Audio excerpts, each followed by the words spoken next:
everyone, it's Nika. Welcome back to my digital diary. So for today's video, we are heading back to Boracay, but this time, we will be staying at a budget-friendly hotel, perfect for travelers on the budget. If you are new here, please don't forget to hit the subscribe button below and be part of our digital family. Just like last year, sa Cebu Pacific ulit ako nag-book ng plane tickets namin and then nag-avail ulit kami sa Klook for the land and boat transfers.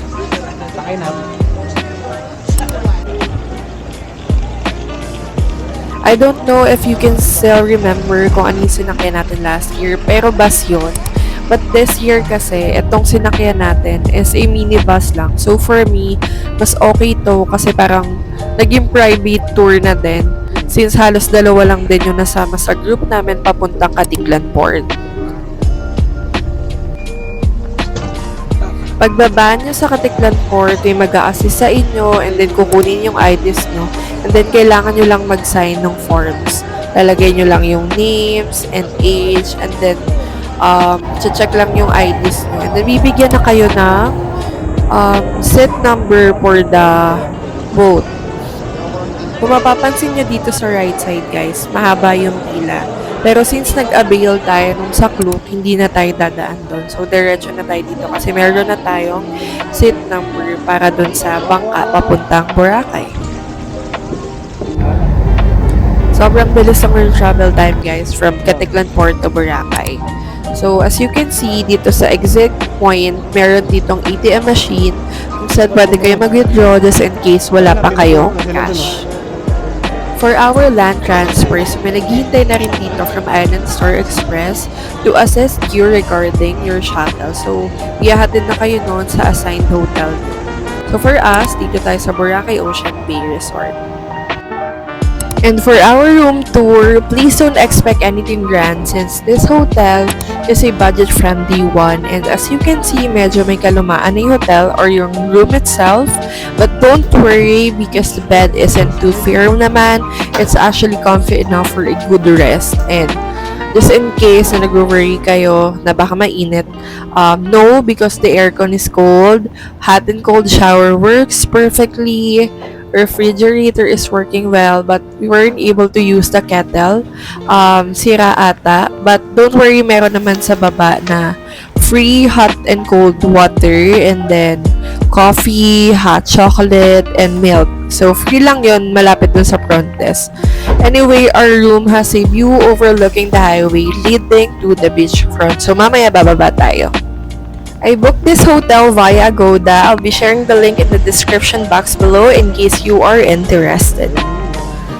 Since this is our first day, we arrived at the island around 11 a.m. So, pagtawid nyo guys ng hotel, makikita nyo tong Astoria Station 1 and then itong street na to is papunta na sa beachfront. So, ngayon, magla-lunch lang kami sa Jerry's Grill since 11 a.m. na kami dumating sa island.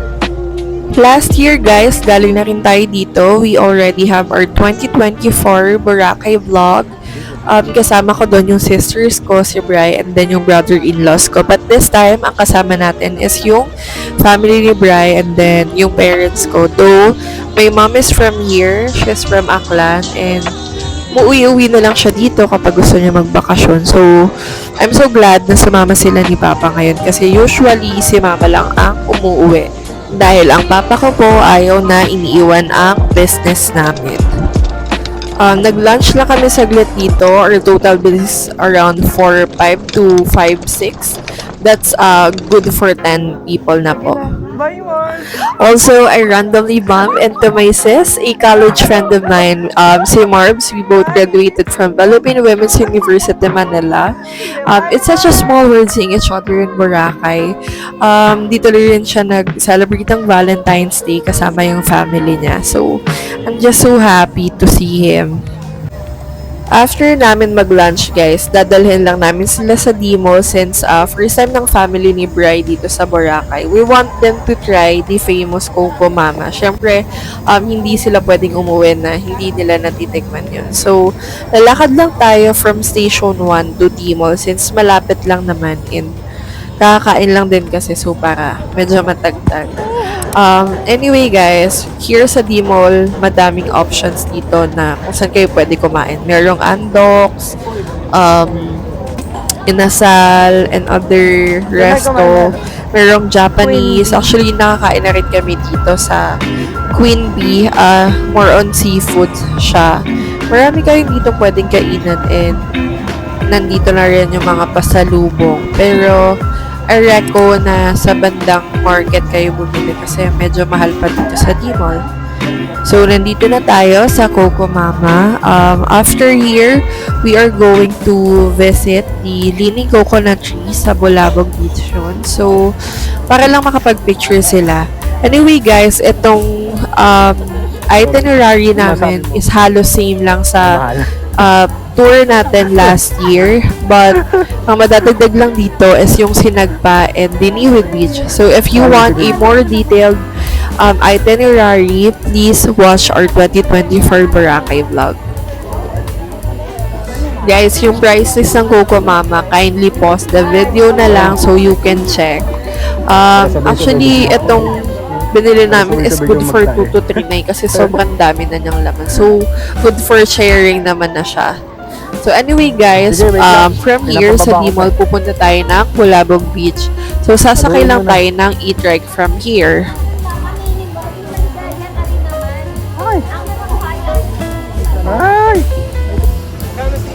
So, nagbayad kami ng 100 pesos. That's for 9 adults and 1 kid na.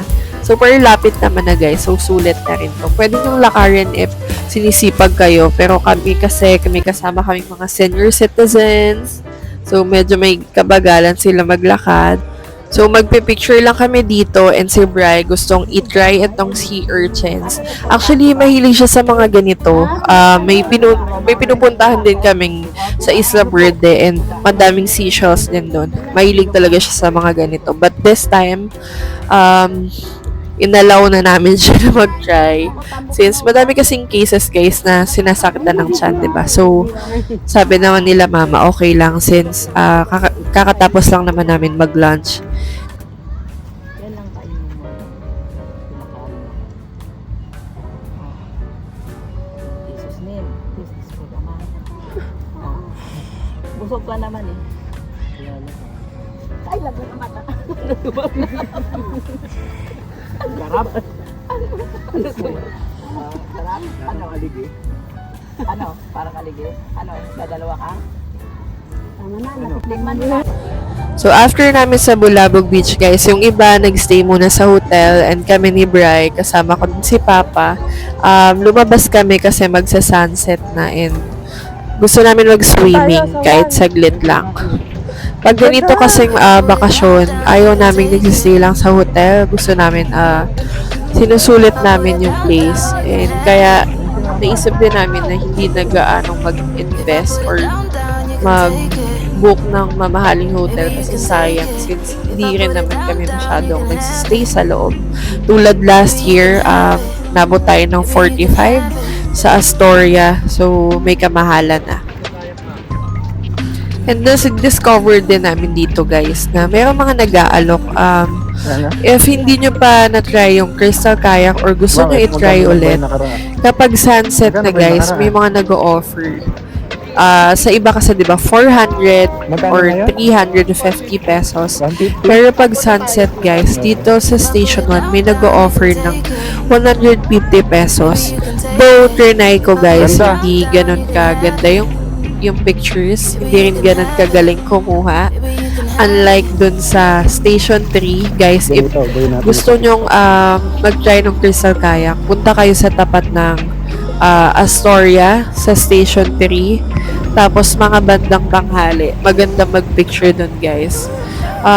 I don't reckon na mag-Crystal Kayak kayo hapon or dito sa tapat ng Station 1. Ewan ko pero upon checking kasi yung mga pictures naming lahat. Nag-try kasi kami ng kayak since ano lang naman 150 lang. Pero ayun, hindi siya ganun kaganda. Unlike nung kuha ko last year. So, eto, nag-swimming na lang kami. And in-enjoy na lang namin yung sunset since paggabi na rin. And plano sana namin guys mag-join nung yacht Emerald, yung nagpa-party-party sila ng ganyan. Kaso kasi, parang undecided lahat. So, ayun, hindi kami natuloy. Pero sana next time. Siguro masarap to i-try kapag kasama yung friends, yung ganyan. Party-party kayo dyan. Pero ayun, ang saya.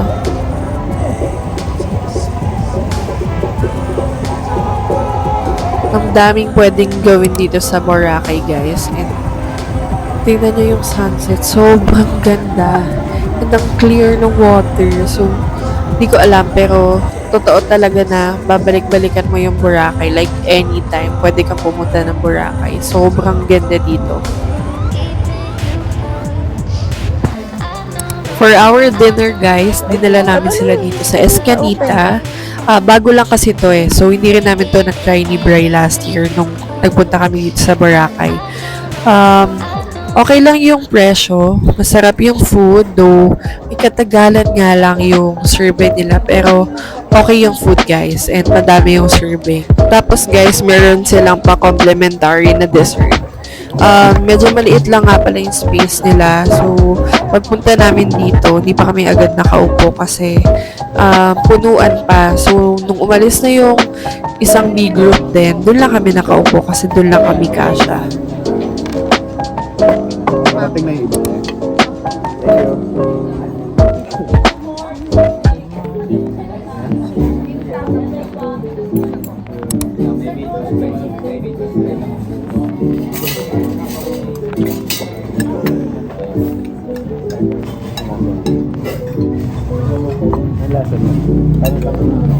Kaya mo talaga pa?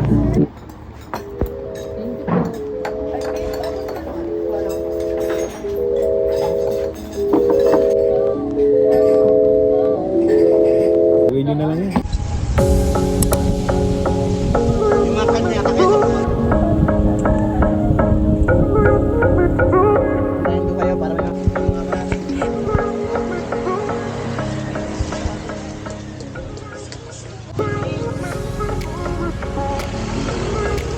It's day 2 of our Boracay trip and we are now here at the Lugutan Mangrove Park.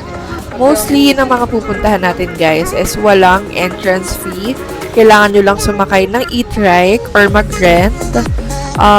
Kasi kadalasan ng mga pupuntahan dito by land is hiwa-hiwalay. So, hindi sama-sama yung tourist spots, guys.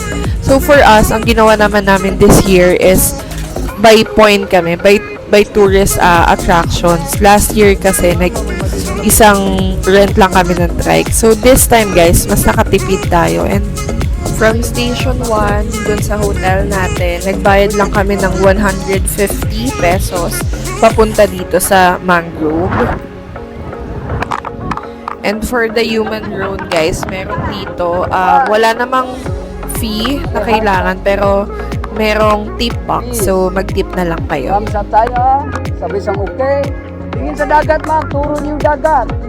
Dagat mo, ma'am. Bilang eh. Yan, may dagat sa baba. No type kasi. Then welcome po. Kasi kumain. Tingnan natin yan. After nga natin dito sa Mangrove Park, pupunta tayo ngayon sa New Coast kasi nandun yung keyhole. And naglakad lang kami saglit, guys, kasi yung kanto, dun pa merong mga e-trike. And super lapit lang naman. So, mas makakatipid kasi.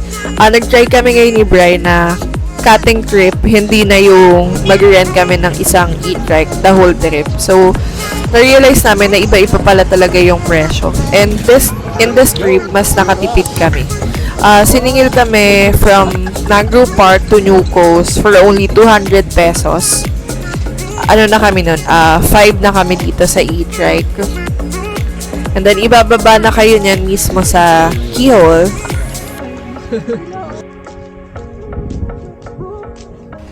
Magpipicture taking lang tayo dito, guys. And then, didiretso na tayo sa keyhole.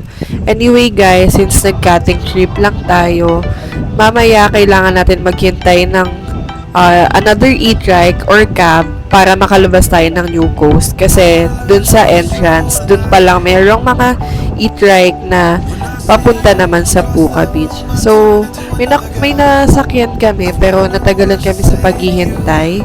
Siningil lang kami ng 150 palabas ng New Coast from Keyhole. Medyo dulo kasi to guys, baba tong Keyhole. And ito yung napagtanungan ni Bri. Meron kami nasakyan palabas na white multicab. Nag-o-offer daw si kuya ng 2,000 pesos for 3 hours. Then, lilibot na kayo nun. Pero kasi kami, ngayon, di kami nagganito. Sumakay ulit kami ng Green E-Trike going to Puka Beach for 150 pesos. And then, 10 na kami nun. Dito muna tayo na. Magpipicture lang ulit kami dito guys kasi nandito yung sandcastle kung saan merong nakalagay ng date, kung kailan kayo nagpunta, and then yung Boracay. Tapos nag-swimming na rin kasi after dito magla-lunch na kami.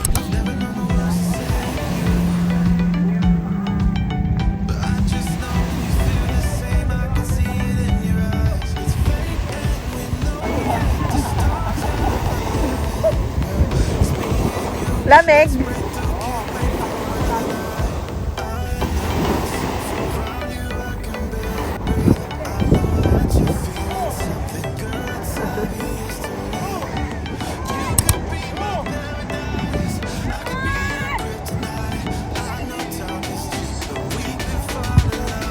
After natin dito guys sa Puka Beach, sasakay ulit tayo ng Green E-Trike going back to Station 1 kung nasaan yung hotel natin. So, nagbayad lang kami doon ng 250 pesos for 10 packs. Papunta rin sa Station 1. Since itong Jonas Boracay, dito kami nag-lunch and malapit na to sa mismong hotel namin sa Station 1. Itong Jonas Boracay kasi guys, sikat sila sa mga fruit shakes nila. And yung food okay naman. Ang masasabi lang namin is medyo matagal yung serving. Like sa Escanita kung saan tayo nag-dinner. After nga namin mag-lunch guys, bumalik muna kami sa hotel to freshen up kasi balak namin magpunta sa Diniwid Beach and yung Sinagpa. Original plan kasi is to walk lang from here sa Station 1 sa Grotto. Pero mainit kasi nung lumabas kami. So, nag-decide kami na from Station 1, mag-ride na lang ulit ng e-trike going to Sinagpa. Parang siningil lang kami ng 100 pesos. Kasi malapit lang naman guys. So, if sanay din kayong maglakad, jogging, tulad namin libre, kaya sana to guys. Pero if may kasama kayong bata or medyo may mga edad na, sakay na lang din kayo ng e-trike. And yung pagpunta namin dito, hindi na namin kasama yung papa ko at mama ko kasi nagpunta sila sa bahay ng tita ko. So, hindi namin sila kasama hanggang dinner mamaya. So, ito, yung area na to is yung pathway papunta na sa Sinagpa. Gusto mo rin, may taga-picture sa'yo sa parado. Oo, di ba? Naka-backride pa sila. Pero, may bayad. May bayad. Ikas pala to. Yan. Baka bumigay yan. What I love about Sinagpa guys, sobrang crystal clear din ng water. And ang ganda ng view dito. And yung sikat nga pala dito guys is yung pinupuntahan ng mga tourists. Nagpapapicture sila dito sa may area kung nasan yung Mama Mary. Pero may kahabaan lang minsan ng pila dyan guys. So, after namin dito mag-picture, dumiretso na kami sa Diniwid. May daanan. Gusto pa sana namin puntahan tong area na to guys. Ito, izo-zoom natin. Ang ganda din sana dyan, kaso hindi na kaya. Yung mga kasama namin wala na sa mood, pagod na. So, in-enjoy na lang din namin yung view dito. Pa-sunset na rin. And pa-end na ang ating day 2 na tour. So, ito guys, yung papunta sa Diniwid Beach. Sobrang ganda rin dito guys. Plan sana namin dito ni Bri kung kami lang dalawa. Balak sana namin na dito mag-chill. Since ang perfect place na to kasi masyadong crowded na rin sa Station 1 dito. Di gaano masyadong marami yung tao. And may bar din dito guys. So pwede kayo mag-inom dyan. So kami, nag-decide kami na bumalik na ulit sa hotel. So sa gilid nitong Diniwid Beach Bar guys, meron na dyang sakayan ng e-trike. So, ang siningil sa amin is, again, 100 pesos going back to Station 1. Pagbalik nga namin dito guys sa Station 1, we have decided of course na lumabas since pa-sunset na. And to realize kasi namin na bukas yung flight namin is lunchtime. So, hindi na namin aabutan yung sunset by tomorrow. So, as I've mentioned earlier, gusto namin ni Bri kapag vacation talagang sinusulit namin. Lagi lang kaming nasa labas. Yung hotel namin is talagang shower room lang and tulugan, ganon. And may enjoy nyo din kasi and makakapag-usap kayo, kailan dalawa, gano'n. And may enjoy nyo yung view guys. Sobrang ganda talaga ng sunset dito sa Boracay. And I hope na next time, sana makasama naman namin yung friends namin sa next Boracay trip. So yun, if you guys are interested, ayain nyo lang kami.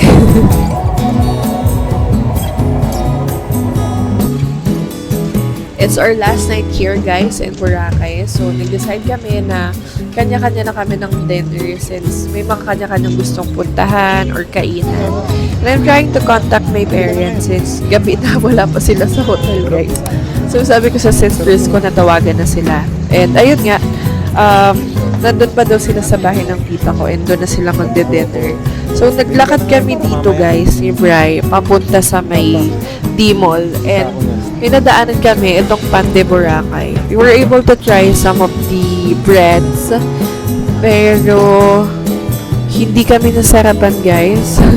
Ewan ko ha, pero sa Bulacan kasi guys, ang sarap talaga nung mga tinapay. So ewan, kung gusto nyo i-try, let me know if kung anong hatol do. So ayan, Pande Boracay. For our dinner, dito tayo guys sa Chubby Crab PH Boracay. Okay yung presyo dito guys and sobrang sarap ng food. And sobrang happy namin ni Bri kasi sabi ni ate, meron daw silang branch sa Makati and available sa Grab. So nung natikman namin guys yung in-order namin, sabi namin, magpapag-grab kami nito from Makati to Pasig. Sobrang sarap, I swear. Sana i-try nyo din pagpunta nyo dito. And ang nakakatuwa dito guys, sa kinainan namin, sobrang asikaso nila, sobrang bait nung staff, ganon. So, try nyo din kumain dito guys. Sobrang sarap, di kayo magsisisi.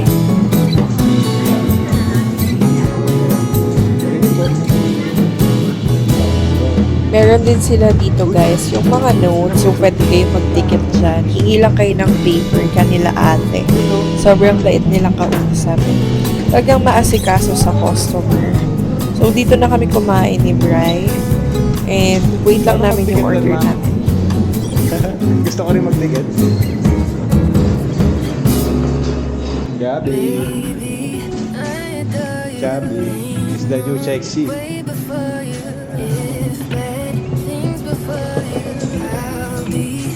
Sige po.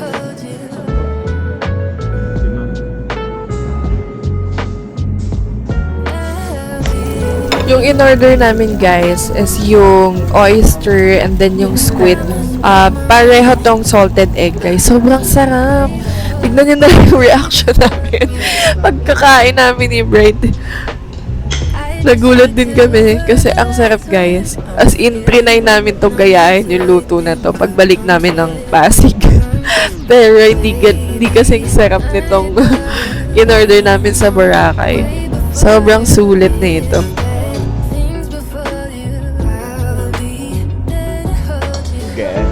Good morning! So, it's our day 3, our last day here in Boracay. And 5 a.m. pa lang guys, nag-decide kami na lumabas na ng hotel. Sabi ko sa inyo, kapag vacation talagang sinusulit namin. Lagi kami nasa labas agad. Ang aga-aga pa. Titry kasi namin na abutan yung sunrise. And then, after kasi namin dito, shoot lang kami ng ilang clips. And then, babalik sa hotel to have our breakfast. Sorry pala guys, kasi hindi ako nakapag-video kapag makain kami ng breakfast. Pero, sobrang sulit guys nung binayaran natin sa hotel. Kasi, free na yung breakfast every day. And only yung coffee, only yung milk, only yung chocolate drinks guys.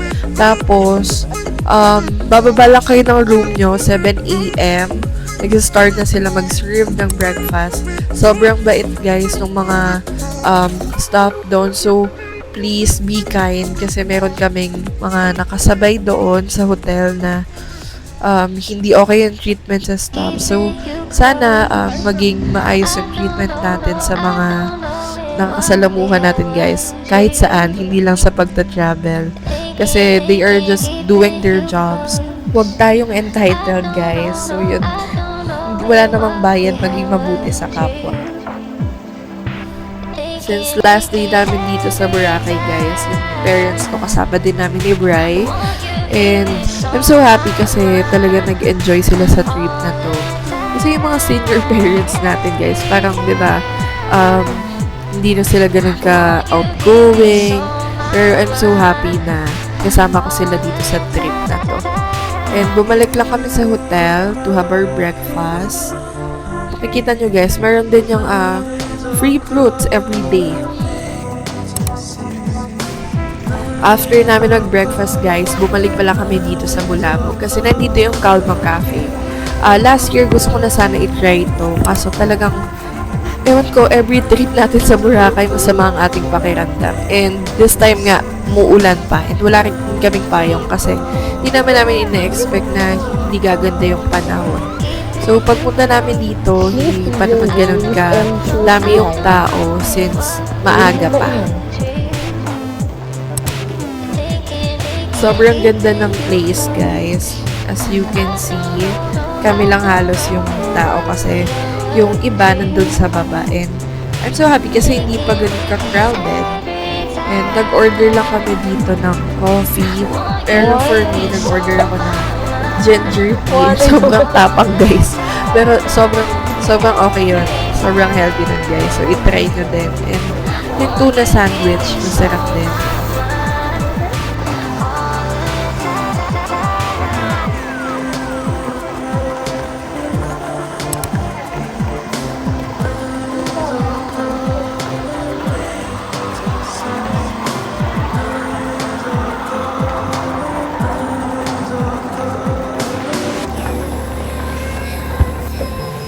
Ang ganda ng ambience dito guys. And yung presyo, nasa mid yung price niya. Pero okay lang kasi okay naman yung place. Maganda yung ambience, maganda yung view. And masarap yung food and drinks. Tapos guys, katabi pa nito yung beach. So mamaya bababa tayo doon.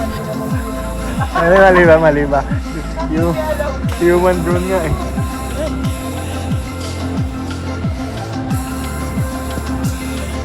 Talabahan. Ang ganda mag-visit dito guys sa cafe na to pag morning. Lalo na sa Station 1, yung mga cafes doon guys, crowded na. So try nyo dito guys sa Calma Cafe. Please let me know po at meron kayong mga na-visit dito sa napanood nyo sa vlog. Let me know po sa comment section. And masasabi ko guys na sobrang sulit na daanan to bago kayo talaga umuwi. And sobrang peaceful lang dito guys. Halos wala masyadong tao sa beach na to. And kung makikita nyo, kami lang din talaga. Kaya sobrang tahimik and perfecto, lalo na mamaya paalis na kami. So parang chill na lang yung last day namin dito sa Boracay. Nakaano naman natin.